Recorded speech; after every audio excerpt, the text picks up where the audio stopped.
これちゃんとしなあかんなと思って。そうっす。でプラスちゃんと人のことをちゃんと考えれるような人間にならなあかんなってなって。マ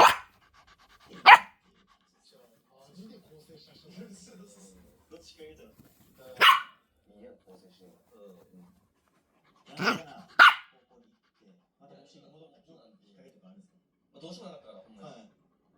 その私立系の学校なんでほぼ行ってはいたけど行ってないよと思う。中でそのボクシングジムの先輩が高校に言ってくれて、あとお母さんが母親がもういいお母さんよ。めっちゃ仲ね。いいね。中学校めっちゃいるんですよ。呼び出さ毎回呼び出されて。僕よりいるぐらいいてたんですよ。もうそのために泣いてるし、もうねおかん大好きなんで泣かすわけいかないんで、おかんには迷惑かけたなっていう、とても。